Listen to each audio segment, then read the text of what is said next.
ETV ప్రేక్షకులకు నమస్కారం.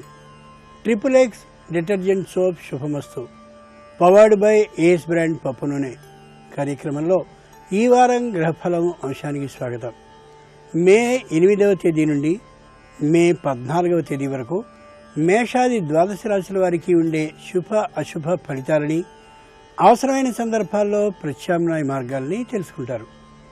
ఇక ద్వాదశ రాశుల వారిలో ఎవరికి ఏ ఏ గ్రహాల ద్వారా అననుకూల ఫలితాలు ఉంటాయో, ఆ గ్రహాలు అనుకూలంగా ఉండాలి అంటే ఏ ఏ పరిహార ప్రక్రియలను చేపట్టాలో ఆ విశేషాల్ని, దాంతోపాటు నిత్య జీవితంలో అనుసరించవలసిన వాస్తు విశేషాల్ని తెలుసుకుంటారు. ముందుగా నేటి పంచాంగం. స్వస్తి శ్రీచాంద్రమాన దుర్ముఖినామ సంవత్సరం ఉత్తరాయణం, వసంత ఋతువు, వైశాఖ మాసం, శుద్ధపక్షం. ఇక ఈ వారంలో ముఖ్యమైన రోజుల్ని చూస్తే 9వ తేదీ అక్షతదియ, సింహాచల స్వామికి చందనోత్సవం. 10వ తేదీ రామానుజ జయంతి. 11వ తేదీ ఆదిశంకరాచార్యుల వారి జయంతి. సప్తాశ్వరథమారూఢం ప్రచండం కశ్యపాత్మజం ఏకచక్రధరం దేవం తం సూర్యం ప్రణమామ్యహం. ఈరోజు ఆదివారం, సూర్యునికి ఎంతో ఇష్టమైన రోజు.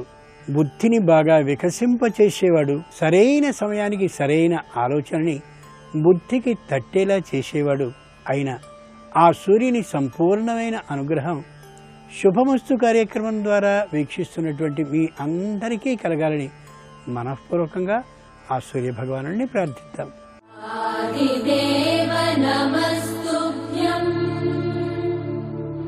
ప్రసీద మమ భాస్కర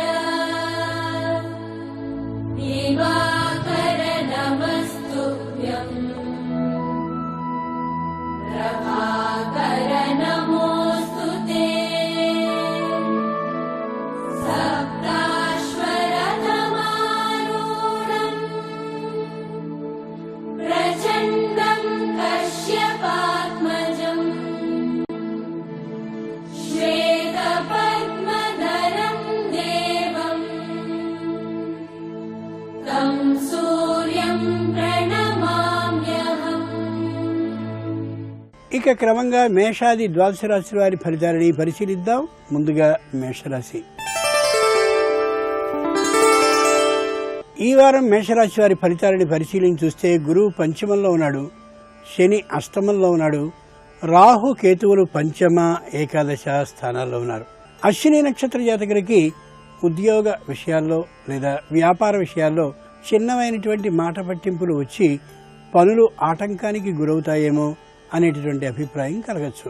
భరణీ నక్షత్ర జాతకులకి సంతానంతో చిన్నదైనటువంటి మాట పట్టింపు లేదా పొరపత్యాలు ఏర్పడి ఎడముఖం పెడముఖపు స్థితి వచ్చే అవకాశం ఉంది. కొద్ది జాగ్రత్తగా వ్యవహరించడం ఎంతైనా అవసరం. కృత్తికా నక్షత్ర జాతకులకి ప్రతి పని వాయిదా పడుతూ ఉన్నటువంటి కారణంగా కొద్ది తాత్కాలికమైనటువంటి చికాకుగా అనిపించవచ్చు, లేదా ప్రయాణానికి సిద్ధమైనటువంటిది అకస్మాత్తుగా వాయిదా పడడం కానీ రద్దు కావడం కానీ జరిగేటటువంటి కారణంగా కూడా కొద్ది విసుగ్గా అనిపించవచ్చు. ఈ రాశి వారు ఈ వారం సరస్వతి అష్టోత్తర శతనామ పఠనాన్ని చేస్తూ గడపడం ఉత్తమం. గురువు కేతువు అనుకూలించినటువంటి కారణంగా గురువు అనుకూలత కోసం దక్షిణామూర్తి ఆలయానికి వెళ్లడం కానీ, దక్షిణామూర్తి స్తోత్రాన్ని పఠిస్తూ ఉండడం కానీ శ్రేయస్కరం. కేతువు అననుకూలంగా ఉన్నటువంటి కారణంగా గణపతి ఆలయానికి వెళ్లి 32 ప్రదక్షిణాలు చేయడం ఉత్తమం. ముఖ్యంగా ఈ రాశివారి ఈ వారం సహనాన్ని ఏమాత్రమూ కోల్పోకుండా ఉండాలి.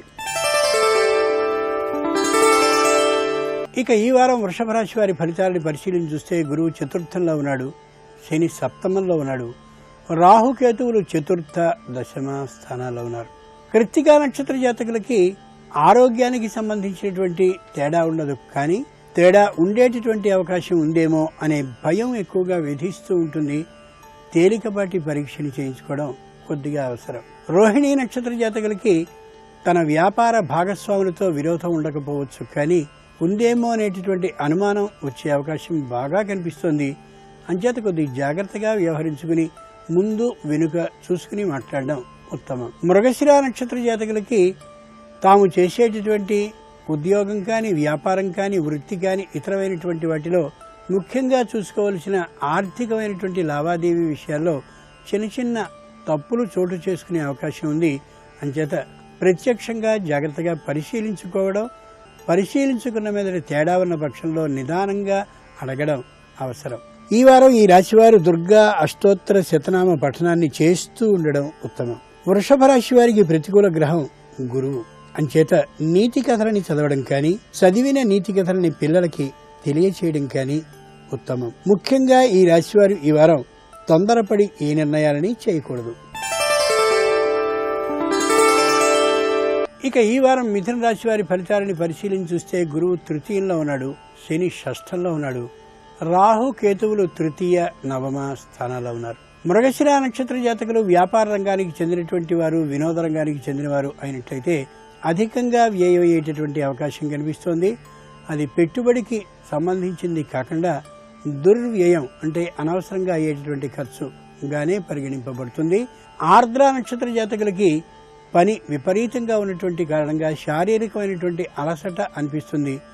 దూరపు ప్రయాణాలను చేయడానికి కూడా ఈ శారీరకమైనటువంటి శ్రమ అడ్డుగా అనిపించి 1-2 రోజులు దూరపు ప్రయాణం కూడా వాయిదా పడే అవకాశం కనిపిస్తోంది. పునరోసు నక్షత్ర జాతకులకి వ్యాపార భాగస్వాములందరూ కూడా కలిసి వచ్చినప్పటికీ కూడా తగినంతటి లాభం లేనటువంటి కారణంగా తాత్కాలికమైనటువంటి మానసికంగా చికాకు అని అనిపించేటటువంటి అవకాశం ఉంది. కొద్ది జాగ్రత్తగా పరిష్కరించుకోగలగాలి. ఈ వారం ఈ రాశివారు అన్నపూర్ణ అష్టోత్తర శతనామ పఠనాన్ని చేస్తూ గడపడం ఉత్తమం. మిథున రాశి వారికి ప్రతికూల గ్రహం కేతువు కాబట్టి గుమ్మడి పండుని దానం చేయడం ఉత్తమం. ముఖ్యంగా ఈ రాశివారు ఈ వారం తేలికపాటి ఆరోగ్య పరీక్షల్ని చేయించుకోవాలి. ఇక ఈ వారం కర్కాటక రాశి వారి ఫలితాలను పరిశీలించి చూస్తే గురువు ద్వితీయంలో ఉన్నాడు, శని పంచమంలో ఉన్నాడు, రాహు కేతువులు ద్వితీయ అష్టమ స్థానాల్లో ఉన్నారు. పునరుసు నక్షత్ర జాతకులు బంధుమిత్రులకు ఇచ్చినటువంటి వాగ్దానాలు ఏవైనా ఉన్నట్లయితే ఆ వాగ్దానాన్ని తీర్చేటటువంటి సందర్భంలో కొద్దిగా ముందు వెనుక ఆలోచించుకుని మాత్రమే ఆ పనిని పూర్తి చేయగలగాలి. పుష్యమి నక్షత్ర జాతకులు తమకి సంబంధించినటువంటి రుణాన్ని తీర్చడం కానీ లేదా రుణాన్ని తీసుకోవడం కానీ చేస్తూ ఉండేటట్లయితే ఈ రుణం అవసరమా, ఈ రుణాన్ని ఇప్పుడు తీర్చగలమా అనే తీరుగా ఆలోచించుకుని మాత్రమే ఆ పనిని ముగించుకోగలగాలి. ఆశ్లేష నక్షత్ర జాతకులు ఆరోగ్యానికి సంబంధించి గాని, వృత్తి ఉద్యోగాలకు సంబంధించి గాని ఏదైనా కొత్త నిర్ణయాన్ని తీసుకునేటటువంటి సందర్భంలో ఓ క్షణం ఆలోచించి మాత్రమే ముందుకు అడుగు వేయాలి తప్ప అనాలోచితంగా ఏ పనిని ఈ వారంలో చేయకూడదు. ఈ వారం ఈ రాశివారు లలిత అష్టోత్తర శతనామ పఠనాన్ని చేస్తూ గడపడం ఉత్తమం. కర్కాటక రాశి వారికి ప్రతికూల గ్రహాలు గురువు, రాహువు, కేతువు. గురుగ్రహ అనుకూలత కోసం పేదవారి పిల్లలకి పాలనీయడం, రాహుగ్రహ అనుకూలత కోసం ఏదో ఒక బంగారపు ఉంగరాన్ని ధరించుకుని ఉండడం, కేతుగ్రహ అనుకూలత కోసం గోవుకి ప్రదక్షిణాలు చేయడం అవసరం. ఇక ఈ వారం సింహరాశి వారి ఫలితాలని పరిశీలించి చూస్తే గురువు ప్రథమంలో ఉన్నాడు, శని చతుర్థంలో ఉన్నాడు, రాహుకేతువులు ప్రథమ సప్తమ స్థానాల్లో ఉన్నారు. మఖా నక్షత్ర జాతకులు ఏదైనా నిర్మాణాన్ని చేసేటటువంటి సందర్భంలో తాము నిర్మాణాన్ని చేసేటటువంటి స్థలానికి సంబంధించిన పత్రాలని సక్రమంగా ఉన్నది లేనిది చూసుకుని ఆ మీదటే నిర్మాణాన్ని చేయాలి తప్ప అనాలోచితంగా చేసినట్లయితే తీవ్రమైన ఇబ్బందిని ఎదుర్కోవాల్సి వస్తుంది. పూర్వ ఫల్గుని నక్షత్ర జాతకులు న్యాయస్థానానికి సంబంధించిన పత్రాలని దాఖలు చేసే సందర్భంలో కానీ, న్యాయస్థానానికి సంబంధించినటువంటి తీర్పు వెలువడిన సందర్భంలో కానీ 1-2 సార్లు పరిశీలన చేసుకుని మాత్రమే ఆ కార్యక్రమాన్ని పూర్తి చేసుకోవాలి తప్ప తేలికగా దాన్ని అంచనా వేసుకోవడం సరికాదు. ఉత్తర ఫల్గుని నక్షత్ర జాతకులు బంధువులకి సంబంధించినటువంటి ఆస్తిపాస్తుల్ని చూస్తున్నట్లయితే లేదా తమ ఆస్తిపాస్తులు బంధువుల ద్వారా లావాదేవీలు కొనసాగుతున్నట్లయితే తీవ్రంగా పరిశీలించుకుని చూసుకోవాలి, జాగ్రత్తగా ఆలోచించుకుని చూసుకోవాలి. లేని పక్షంలో కొద్ది ఇబ్బంది పెద్దది అయ్యేటటువంటి అవకాశం కనిపిస్తోంది. ఈ వారం ఈ రాశివారు ఆంజనేయ అష్టోత్తర శతనామ పఠనాన్ని చేస్తూ గడపడం ఉత్తమం. సింహరాశి వారికి ప్రతికూల గ్రహం శని. ఆ పరిహారం కోసం జమ్మి చెట్టుకి ప్రదక్షిణం చేయడం ఉత్తమం. ఇక ఈ వారం కన్యారాశి వారి ఫలితాలని పరిశీలించి చూస్తే గురువు ద్వాదశంలో ఉన్నాడు, శని తృతీయంలో ఉన్నాడు, రాహుకేతువులు ద్వాదశ షష్ఠ స్థానాల్లో ఉన్నారు. ఉత్తర ఫల్గుని నక్షత్ర జాతకులు చదివిన చదువు, దానికి సంబంధించినటువంటి ఉత్తీర్ణత, ఆ వ్యవహారాన్ని బట్టి మంచి కళాశాలలో ప్రవేశం వస్తుందని ఊహించుకోవచ్చు. కానీ అంత రాకపోయే అవకాశం కనిపిస్తోంది. హస్త నక్షత్ర జాతకులు భూముల్ని కానీ స్థలాల్ని కానీ కొనేటటువంటి సందర్భంలో చాలా చౌకగా లభించిందనో లేక అదృష్టం కారణంగా వచ్చిందనో అనుకోవచ్చు. కానీ అంత స్థితి ఆ భూమికి లేదా స్థలానికి ఆ ఇంటికి ఉండకపోవచ్చు అనేటటువంటి విషయం ఆ తరువాత తెలిసే పరిస్థితి కనిపిస్తోంది. చిత్తా నక్షత్ర జాతకులకి ఆరోగ్య విషయంలో కానీ అలాగే వాగ్దానాల విషయంలో కానీ అలాగే రుణాల చెల్లింపు విషయంలో కానీ ఎక్కువ అంచనా వేసుకోవడం సరికాదు. ఈ రాశి వారు ఈ వారం గణేష అష్టోత్తర శతనామ పఠనాన్ని చేస్తూ గడపడం ఉత్తమం. కన్యా రాశి వారికి ప్రతికూల గ్రహాలు శని, రాహు. శని గ్రహ అనుకూలత కోసం శనికి 19 మార్లు సాష్టాంగ ప్రణామాలని చేస్తూ ప్రదక్షిణాన్ని చేయాలి. రాహు గ్రహ అనుకూలత కోసం శ్రీమద్ రామాయణంలో ఏదో ఒక కాండని పారాయణం చేయడం లేదా పారాయణం చేస్తున్నటువంటి సందర్భంలో వినడం ఈ వారం రోజుల పాటు చేయడం ఉత్తమం. ఇక ఈ వారం తులారాశి వారి ఫలితాలను పరిశీలించి చూస్తే గురువు ఏకాదశంలో ఉన్నాడు, శని ద్వితీయంలో ఉన్నాడు, రాహు కేతువులు ఏకాదశ పంచమ స్థానాల్లో ఉన్నారు. చిత్తా నక్షత్ర జాతకులు కఠినంగా మాట్లాడుతూ ఒక నిర్ణయాన్ని చేసి మిత్రుల్ని అలాగే బంధువుల్ని కూడా శత్రువులుగా మార్చుకోవడం ఈ వారంలో జరిగే అవకాశం ఉంది.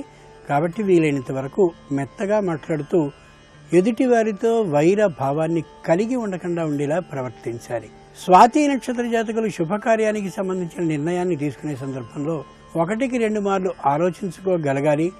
ఒకవేళ ఏదైనా తేడా ఉంది అని అనిపించినట్లయితే వెనకడుగు వేయడం అనేది అసమర్థతకి కారణం కానీ సాక్ష్యం కాదు అని భావించుకోగలగాలి. విశాఖ నక్షత్ర జాతకులు మొండి పట్టుదలతో ఉండడం కాకుండా ఏదైనా ఒకవేళ మరొక పరిస్థితి ఉంటుందేమో అని ఆలోచించుకుని వెనకడుగు వేయడం ఎంతైనా శ్రేయస్కరం.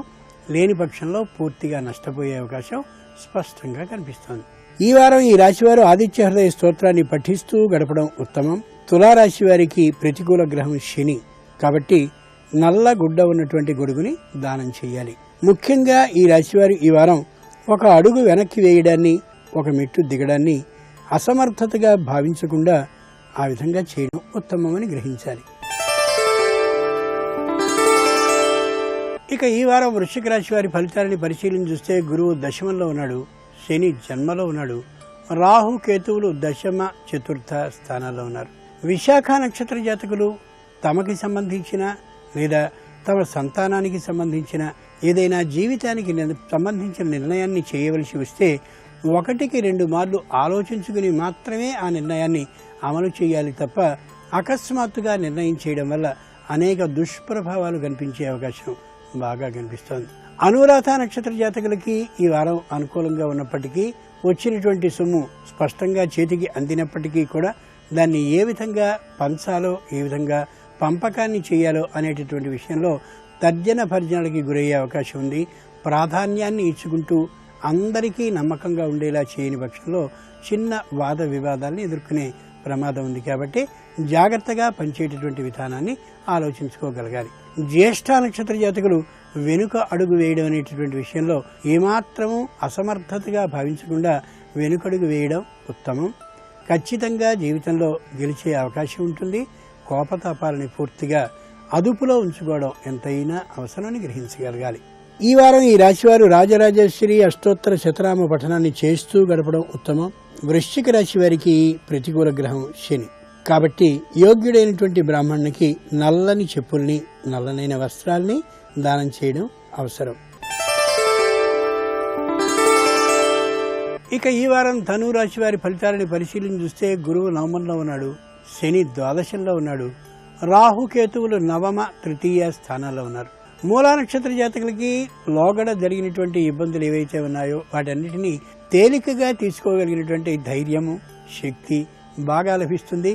ఎందుకు అలా చేసుకున్నాను ఆ రోజున అని ఆ జరిగినటువంటి కఠినమైనటువంటి విషయాన్ని చాలా తేలికగా తీసుకునే శక్తి వారికి ఈ వారంలో బాగా కనిపిస్తుంది. పూర్వాషాఢ నక్షత్ర జాతకులు ఇంతకుముందు మోసపోయినటువంటి విషయాన్ని చాలా తేలికగా తీసుకుని ఆ పాఠం ద్వారా మోసపోకుండా ఉండేటటువంటి ఒక పరిస్థితిని చూసి దాటి తమ విజయానికి తామే ప్రశంసించుకునేటటువంటి సమయంగా ఈ వారాన్ని లెక్కించుకుంటారు.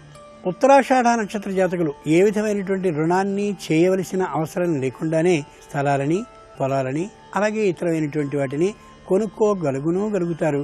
అదేవిధంగా వివాహానికి సంబంధించినటువంటి ఏర్పాట్లలో భాగస్వాములు కాగలుగుతారు కూడా.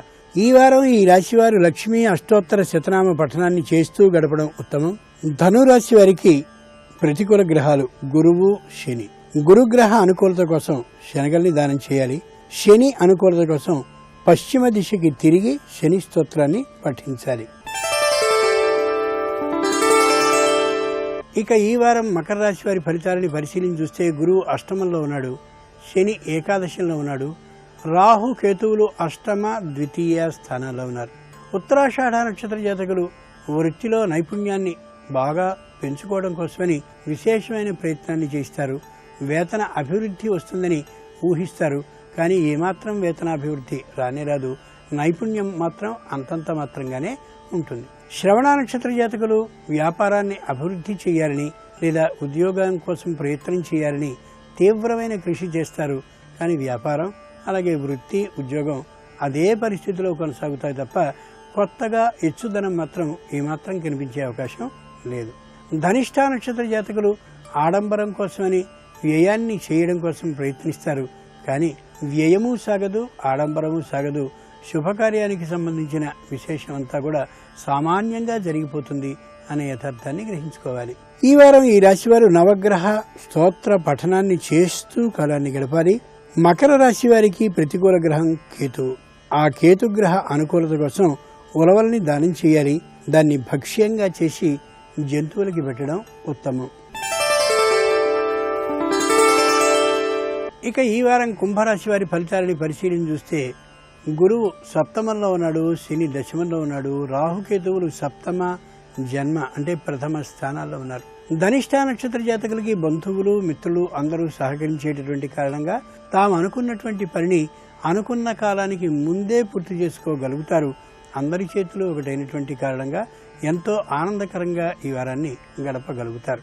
శతభిష నక్షత్ర జాతకులు వృత్తి, ఉద్యోగ, వ్యాపార విశేషాల్లో ఆ రంగాల్లో అందరి అనుకూలత ఉన్నటువంటి కారణంగా మానసికమైనటువంటి ప్రశాంతతతోనూ ఇంతకు ముందు వచ్చినటువంటి పొరపత్యాలు తొలగిపోయినటువంటి కారణంగాను ఆనందంగా గడుపుతారు ఈ వారాన్ని. పూర్వభద్ర నక్షత్ర జాతకులు వినోదం కోసం కానీ, విహారం కోసం కానీ ఇతరమైనటువంటి ప్రదేశాలకు, పుణ్యక్షేత్రాలకు వెళ్లి సుఖంగా ఈ వారాన్ని ఆనందంగా గడిపి తిరిగి వస్తారు.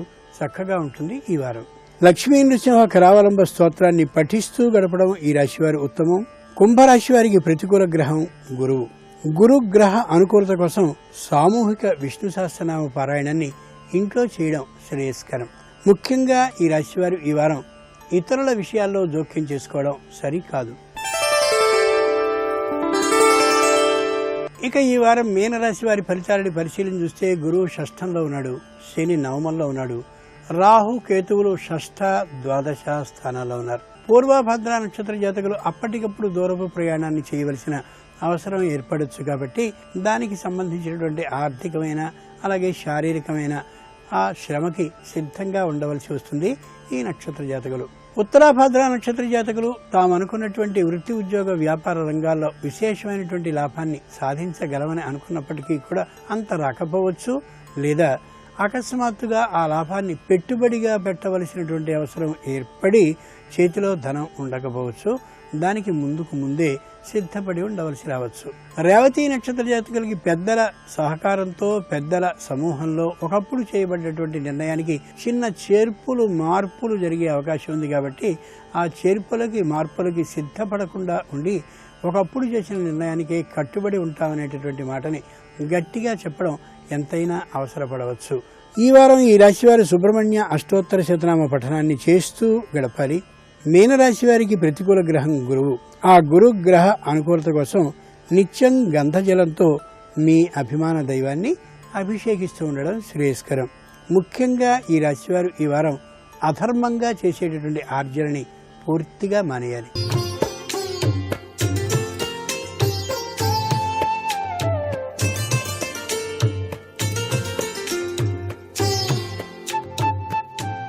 XXX detergent soap Subhamastu powered by as brand పప్పు నూనె కార్యక్రమంలో గృహబలం అంశానికి స్వాగతం. ఒక్కొక్కసారి తెలియకుండా వాస్తు దోషాలు అనుభవించాల్సిన పరిస్థితి ఏర్పడుతూ ఉంటుంది. మనకు తెలియనటువంటి ఉపద్రవాలు వచ్చి పడుతూ ఉంటాయి. చీకట్లో సంచరించేటువంటి జీవులు కొన్ని ఉన్నాయి. అవి రాత్రిపూట సంచరిస్తూ మన ఇళ్లపైన వాలుతూ ఉంటాయి. ఇలా వాలినటువంటి వాటి వలన మనకి అనేక అనర్థాలు కూడాను ఏర్పడటానికి ఆస్కారాలు ఉంటాయి అని చెప్పేసి మనకు వాస్తుశాస్త్రం తెలియజేస్తుంది. వాటిలో ఎక్కువగా అనర్థాన్ని కలిగించేటువంటివి సహసిద్ధంగా పెద్ద పక్షి, దాన్నే మనం గుడ్లకూప అంటాం. అలాగే గ్రద్ద కూడా వాళ్తే కీడా అండి అంటే శాస్త్రంలో చెప్పారు. మరి అందుచేత తీతూపిట్ట, ఆ తీతూపిట్ట అరిచిందంటే మాత్రం కృష్ణ కృష్ణ అనుకోవాలని చెప్పేసి కూడా ఈనాటికి మనం చెబుతూనే ఉంటాం. అట్లాగే 4 బజార్ల కూడల్లో కుక్క ఏడవటం, దీనివల్ల కూడాను ఆ బజార్కి కొద్దిగా అనర్థం ఏర్పడుతుంది అని చెప్పేసి శాస్త్రం. అలాగే 2 కాకులు తెలియకుండా ఉన్నటువంటి సంఘటన చూసామనుకోండి, అది చాలా అనర్థదాయకమైన ప్రభావంగా మన వాళ్ళు భావించి వెంటనే ఉత్తరాలు రాస్తారు, కాకి వార్త అని చెప్పేసి. దాని నుంచి ప్రభావం మన మీద పడకుండా ఉండటానికి. గబ్బిలాలు అలాగే రోదనతో తెలియకుండా ఇంట్లోనే ఒక విధమైనటువంటి అరుపులు వినిపిస్తుంటాయి, కీచురాళ్ళు. ఈ కీచురాళ్ల మోత కూడా పనికిరాదు. వీటన్నిటి నుంచి రక్షణ కోసం మనం ఏం చేయాలి? గబ్బిలాలు రాకుండా ఏం చేయాలి? ఒకవేళ తెలియకుండా గబ్బిలం వచ్చి తిరిగిందండి, తెగ తిరుగుతున్నా ఏం చేయాలి? వీటన్నిటికీ దైవ చింతన మించింది ఏదీ లేదు, రామనామాన్ని మించింది ఏదీ లేదు. రామనామం, దైవ చింతన, గుగ్గిలం పొగ లేక సాంబ్రాణి పొగ ప్రతి గదిలో కూడాను వేసేటువంటి విధి విధానాన్ని మన వాళ్ళు వాస్తుశాస్త్రరీత్యా తెలియజేశారు. వాస్తుశాస్త్రమే కాదు, ధర్మశాస్త్రం కూడా చెబుతోంది. ఉపద్రవాల నుంచి రక్షణ కోసం కొన్ని సూత్ర ప్రాతిపదికలు ప్రతి ఒక్కరూ కూడా పాటించవలసిందే అని చెప్పేసి చెబుతోంది. అలాగే ఉమ్మడి ప్లాట్ కింద ఉమ్మడి పార్టీషన్ గోడ ఉన్నప్పుడు ఒక పోర్షన్ ఖాళీగా ఉండటం వల్ల మిగతా పోర్షన్లో నివసించేటువంటి వారు తత్సంబంధమైనటువంటి ఫలాఫలాలను పొందవలసి ఉంటుంది. ఇది కూడాను వాస్తుశాస్త్రరీత్యా గుర్తిరగాల్సిందే.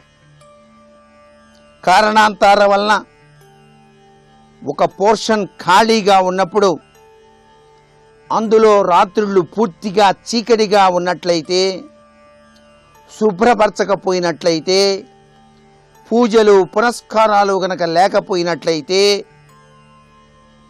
ఇటువంటి క్రూర తత్వంతో ఉన్నటువంటి పక్షులు సంచరించడానికి ఆస్కారం ఉంటుంది. అందుకే ఫ్లాట్ ఖాళీగానే దాంట్లో కనీసం లైట్ అన్నా వేయాలి. కనీసం ఒక వ్యక్తి ఆ ఇల్లు తలుపు తీసి ఆ ఇంటిని పరిశుభ్రం చేయాలి. మళ్ళీ అద్దెకొచ్చేదాకా అది పాడుబడ్డ ఇంటిలాగా మాత్రం ఉంచకూడదు. ఇది చాలా ముఖ్యమైనటువంటి విషయం. ఒక ఇల్లు కట్టేటప్పుడే స్లాబ్ వేయగానే లోపల తప్పనిసరిగా ఒక బల్బు ఏర్పాటు చేస్తాం. తప్పనిసరిగా బల్బు వెలగాలి. లేకపోతే కుక్కలు వచ్చి పడుకోవచ్చు, గబ్బిలాలు లోపలికి దూరవచ్చు, ఇట్లాంటి అనర్థకరమైనటువంటి ప్రభావాలు రావచ్చు. అందుకే ఇల్లు కట్టేటప్పుడు స్లాబ్ వేసిన తర్వాత అక్కడ తప్పనిసరిగా వెలుతురు అనేటువంటిది రాత్రిపూట ఉండటానికి వీలుగా లైటు అమర్చేటువంటి విధి విధానం ఉంది. ఇప్పటికీ తండ్రి ఇంటి వాస్తు ప్రభావం కొడుక్కి కూడా వర్తిస్తుందా అని చెప్పేసి భావించాల్సి ఉంటుంది. కొన్ని విషయాల్లో మీ నాన్నగారికి మీరు ఒక్కరే కుమార్తె లేకపోతే కుమారుడు అనుకుందాం, ఆయనతో సమానంగా ఆ ఇంటి వాస్తు ప్రభావం మీ మీద కూడా ఉంటుంది. మీ నాన్నగారు తమ ఆస్తులు పంపకాలు చేసి ఉన్నట్లయితే ఆ ఇంటి ప్రభావం మీపై ఎంత మాత్రం ఉండదు. ఆస్తిపాస్తులు గనక పంచకుండా ఉన్నట్లయితే ఆయన యొక్క ప్రభావం కొడుకులపైన పనిచేస్తూనే ఉంటుంది. ఆస్తిపాస్తులు గనక పంచినట్లయితే ఆ ప్రభావం అంతగా పనిచేయదు. ఇటువంటి సమస్యల్ని అనేక కోణాలతో మనం ఆలోచించాల్సిన పరిస్థితి ఉంది. ఇంటి లోపల కానీ ఇంటి ఆవరణలో కానీ పడమర పల్లం ఉండటం వలన వ్యాపార వ్యవహారాల్లో అనేక రకాలైనటువంటి అవాంతరాలు కూడాను కలుగుతూ ఉంటాయి. ఇంటి లోపల భాగానికి ఆవరణలోని భాగానికి దేనికదే తూర్పు పల్లం ఉండేలా చూసుకోవాలి. ఇళ్ళు పంచుకున్నప్పుడు ఇళ్ళు పంపకాలు ఏర్పడిన తర్వాత వాస్తు అనేది ఎవరికి వారికే, అంతేగాని మొత్తం మీదేనండి ఒకటే ఇల్లు అంటే కుదరదు. మరికొన్ని ముఖ్య విషయాలు రేపటి శుభమస్తు కార్యక్రమంలో తెలుసుకుందామా? మరి సర్వే జనా సుఖినో భవంతు.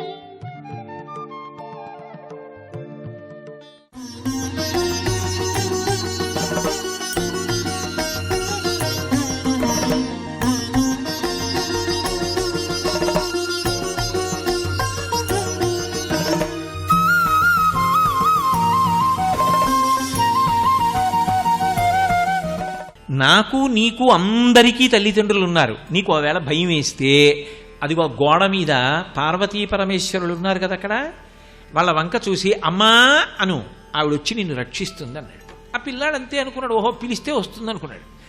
తండ్రి నడిచెడుతున్నాడు, వీడు చూస్తున్నాడు కొడుకు. ఆయన తిన్నగా వెళ్ళి కోనేట్లో మునిగాడు. కోనేట్లో మునిగితే తండ్రి ఎక్కడ కనపడతాడు? ఓసారి మునకేసినప్పుడు నీళ్ళల్లోకి వెళ్ళాడు. వాడికి భయం వేసింది, నాన్నగారు కనపడలేదని అమ్మా అన్నాడు. అటు తిరిగి అమ్మ అన్నప్పుడు అది బొమ్మ అని పిలవలేదు, అమ్మే అని పిలిచాడు. అమ్మేని నమ్మి పిలిచేటప్పటికి ఆవిడ లేచి వచ్చేసింది.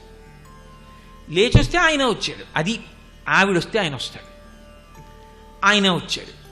ఇద్దరు వస్తే ఆవిడ పిల్లాడిని ఎత్తుకుంది. వాడు ఏడుస్తున్నాడు. ఆవిడ ఆయన వంక చూసింది. ఆయన అన్నాడు, అలా చూస్తామే, లోకమాతవి, పిల్లలు ఏడిస్తే ఏం చేయాలో తెలియదు, స్తన్యమి పాలు తాగి వాడు ఊరట పొందుతాడు అంది. ఆవిడ నవ్వింది, ఏమిటో అందరు తల్లుల గురించి చెప్పినట్టు చెప్తున్నారు, నా స్తన్యం ఇస్తే వాడికి కడుపు నిండడం కాదు, మీరు తెలుస్తారని. తెలియని అన్నాడు. ఆవిడ స్తన్యం ఇచ్చింది. వాడు పాలు తాగాడు. వాడికి శివుడు ఎవరో తెలిసిపోయింది. అంటే జ్ఞానం వచ్చేసి సర్వలోకములు శివుడిగా కనబడ్డాయి. నమచ్చోరాయచ శిష్ప్యాయచ భీమ్యాయచ శకత్యాయచ ప్రవాహ్యాయచ అంటే దొంగలో శివుడున్నాడు, దుంగలో శివుడున్నాడు, మేఘంలో శివుడున్నాడు, ప్రవాహంలో శివుడున్నాడు, నురుగులో శివుడున్నాడు. అలా కనపడితే రుద్రం ఫలించింది.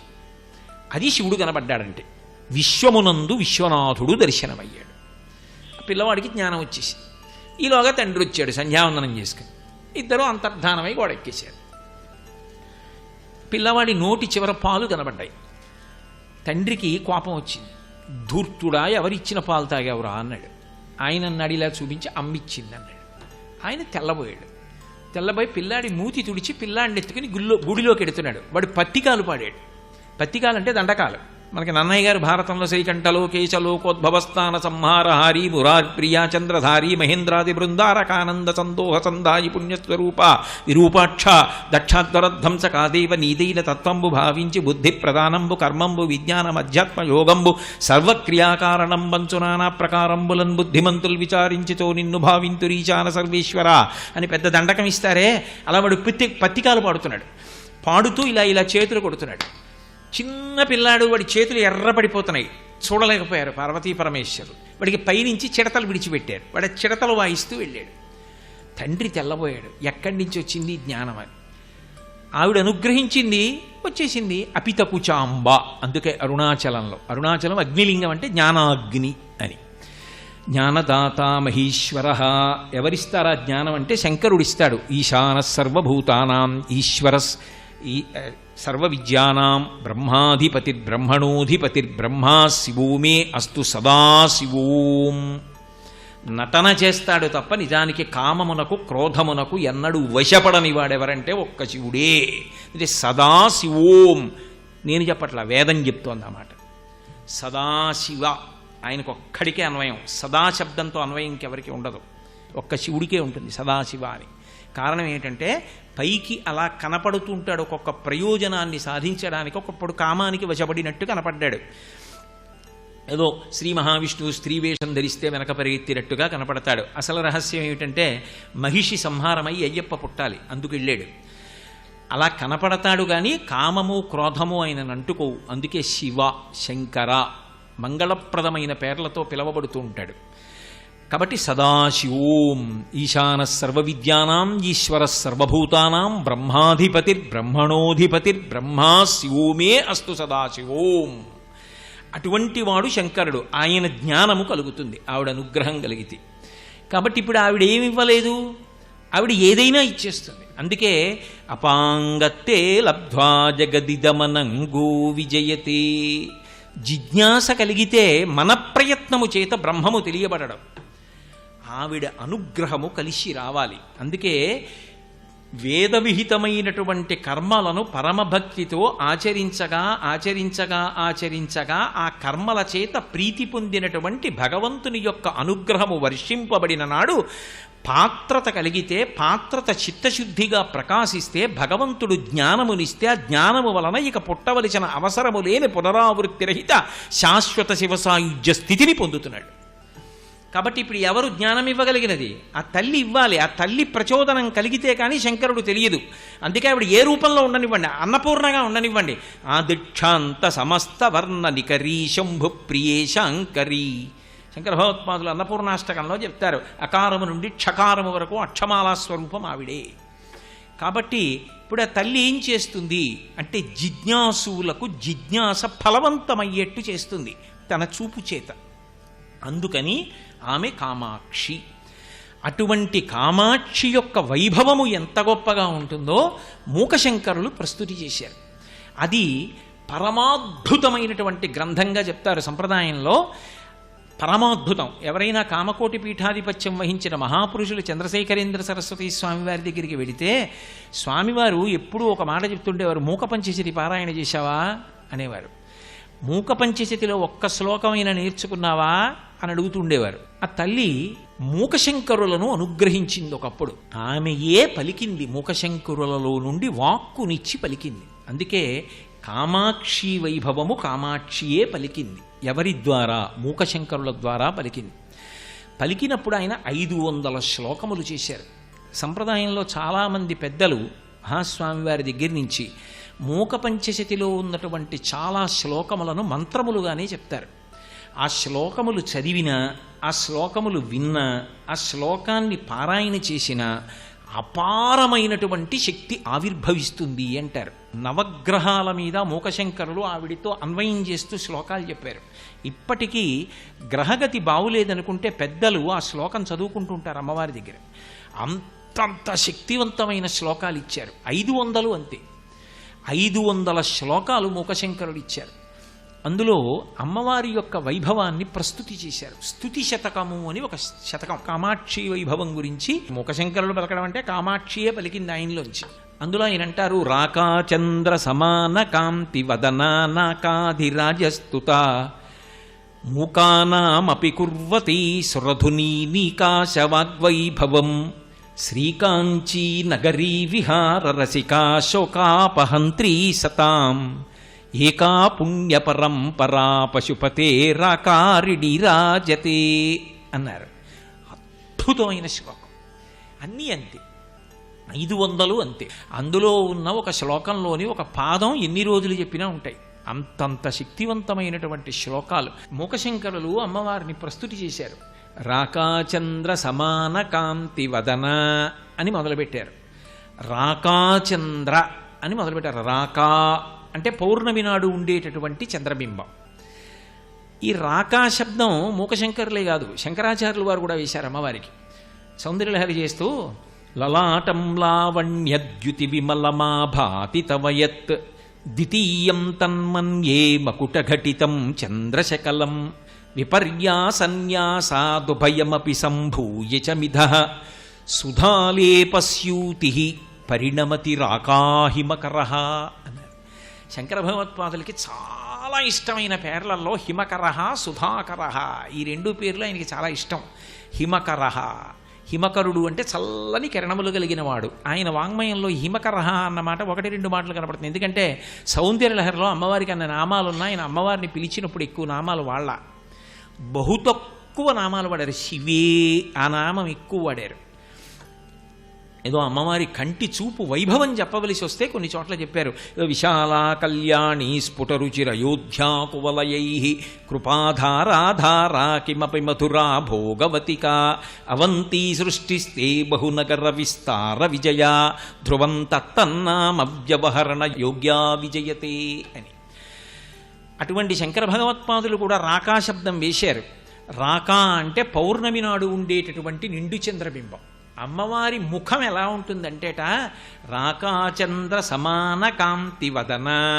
పౌర్ణమి నాడు ఉండేటటువంటి చంద్రబింబంలోంచి వచ్చేటటువంటి కాంతి ఎలా ఉంటుందో అటువంటి కాంతి జాలువారుతున్నటువంటి ముఖమండలము కలిగినటువంటి ఓ కామాక్షి అని పిలిచారు ముఖశంకరు. ఎందుకు పౌర్ణమి చంద్రుడితోనే పోల్చడం? తదియనాటి చంద్రరేఖ ఆవిడ యొక్క కిరీటంలో ఉంటుంది. శంకరుడి కిరీటంలోనూ తదియనాటి చంద్రరేఖ ఉంటుంది, విఘ్నేశ్వరుడి కిరీటంలో ఉంటుంది, శివుడి కిరీటంలో ఉంటుంది, సరస్వతీదేవి కిరీటంలో ఉంటుంది. అందుకే శరజ్యోత్స్న శుద్ధాం శశియుత జటాజూటమకుటాం అంటారు. అందరూ ధరిస్తారు ఇది. ఎందుకంటే శంకరుడు తెలుపు, సరస్వతి తెలుపు, ఇద్దరు జ్ఞానప్రదాతలు. అందుకని ఇద్దరికీ కిరీటంలో చంద్రరేఖ ఉంటుంది. చంద్రమౌళీశ్వరి, చంద్రమౌళి అని ఆయనకి పేరు, చంద్రమౌళీశ్వరి అని ఆవిడికి పేరు.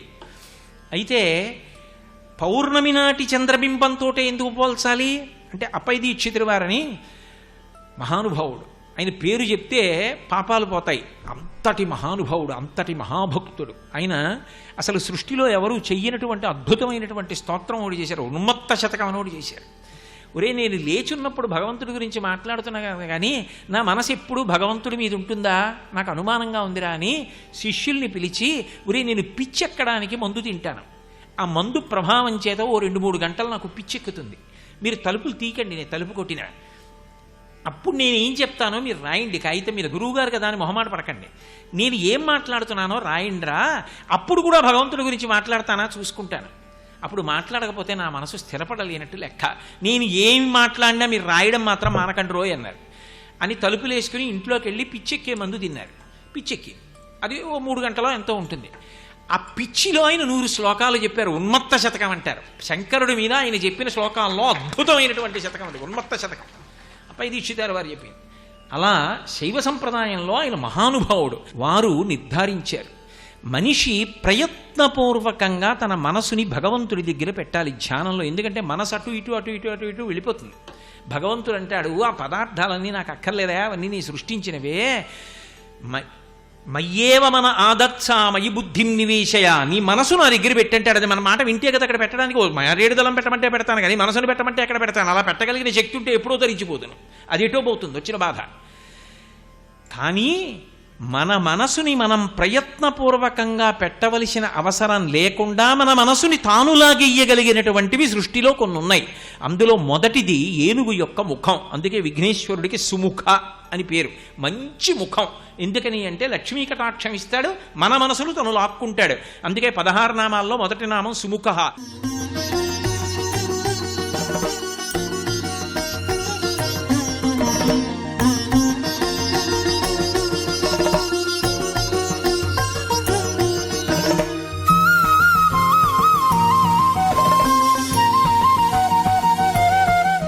సుముఖశ్చైకదంతస్య కపిలోగజకర్ణకః లంబోదరశ్చ వికటో విఘ్నరాజో గణాధిపః ధూమకేతుర్గణాధ్యక్ష పాలచంద్రో గజాననః వక్రతుండ శూర్పకర్ణో హేరంబ స్కందపూర్వజః షోడశైతాని నామాని యప్పటే శృణుయాదపి విద్యారంభే వివాహే చ ప్రవేశే నిర్గమే తథా సంగ్రామే సర్వకార్యేషు విఘ్నస్తస్య నయాయితే.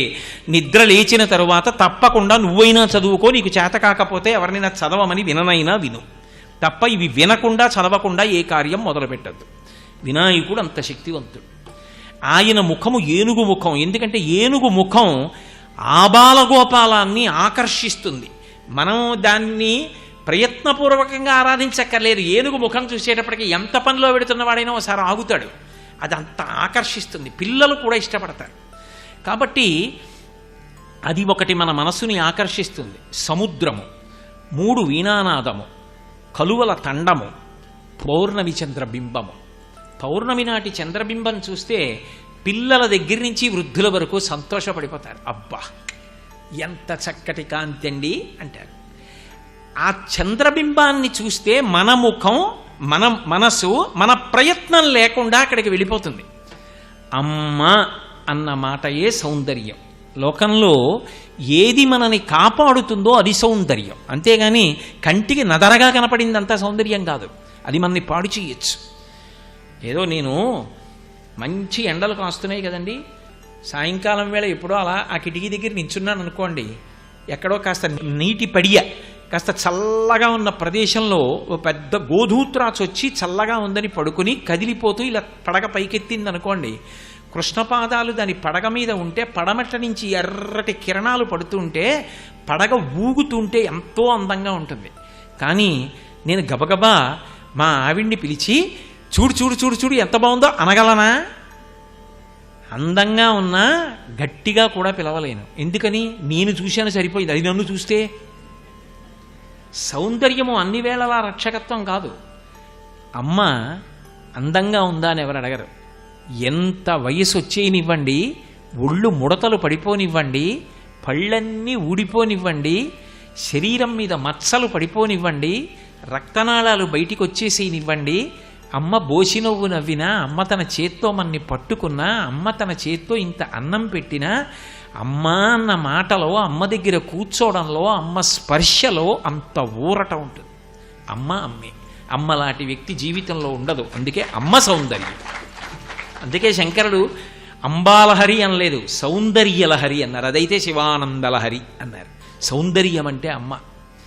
కాబట్టి ఇప్పుడు ఆవిడ ఏం చేస్తుంది? ఆకర్షించడం కాదు, ఉద్ధరిస్తుంది.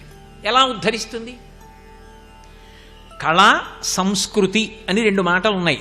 సంస్కృతి అన్నాను అనుకోండి, కళా సంస్కృతి అంటారు. కళల ద్వారా సంస్కృతి పెరుగుతుంది. కళ అన్న మాటకు అర్థం ఏమిటంటే ఏది పెంచుతుందో, ఏది పెరుగుతుందో దాన్ని కళ అంటారు. అందుకే చంద్రకళ అంటారు. చంద్రకళలు పెరుగుతాయి.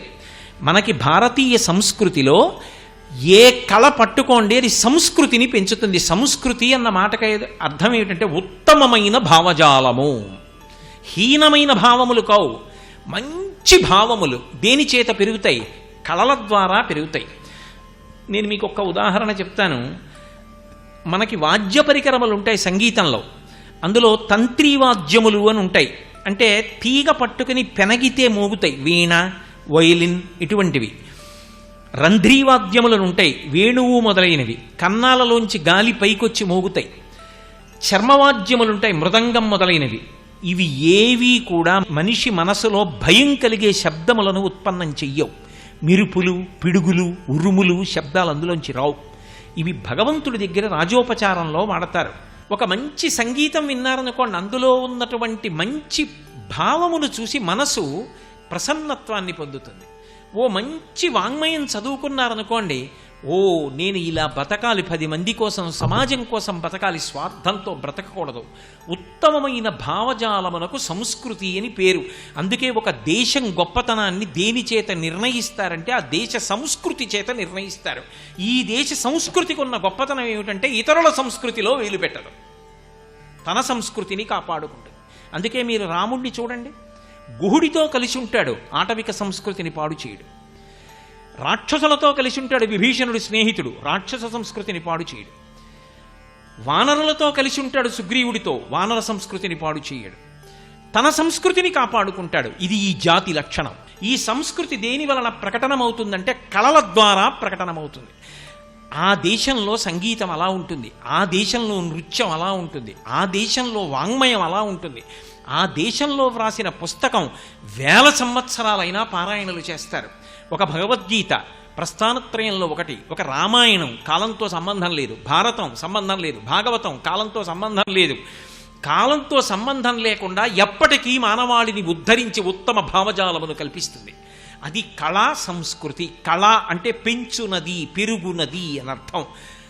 ఆ పూర్ణచంద్ర బింబంలో ఆ చంద్రమండలం యొక్క మధ్యలో అమ్మవారు ఉంటుంది. అందుకని చంద్రుడి యొక్క కాంతిక గొప్పతనం.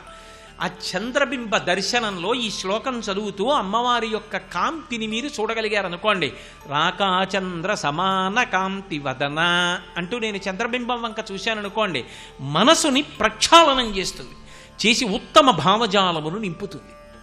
మంచి భావనలను ఇచ్చి ఆ భావన చేత మళ్ళీ ఆమెయే అనుగ్రహంగా మనకి ప్రచోదనం చేస్తుంది. అందుకే భావనామాత్ర సంతుష్టాయై నమః. లలితా అష్టోత్తరంలో ఆవిడ నిజానికి క్రతువు చేత సంతోషించదు. అందుకే సాత్విక పూజ అంటారు వసంత నవరాత్రుల్లో. ఇప్పుడు మీరు వింటున్నారనుకోండి, మీకు మనసులలో మంచి భావనలు కలుగుతాయి, చెప్పేటప్పుడు నాకు కలుగుతాయి, దాని చేత తృప్తి పొందుతుంది. వసంత నవరాత్రులు ఓ కుంకుమార్చన, ఓ నామావళి, ఓ పారాయణ, ఓ శ్లోకం, ఓ సంగీతం, ఓ నృత్యం, వాటికి ప్రీతి చెందుతుంది. కాబట్టి ఇప్పుడు ఆ తల్లి రాకాచంద్ర సమాన కాంతి వదన, ఒకటి మన మనసుని ఆమెయే లాక్కుంటుంది, మనం కష్టపడి మనసు పెట్టక్కర్లేదు. రెండు, మంచి సంస్కృతిని, ఉత్తమమైన భావజాలమును ఇస్తుంది. ఎందుకనో తెలుసా? కదలికలు ఏవైనా శక్తి, కదలికలన్నీ ఆగిపోతే శివుడు. ఇది బాగా గుర్తుపెట్టుకోండి. ఒక గంభీరమైన మాట చెప్పాను నేను.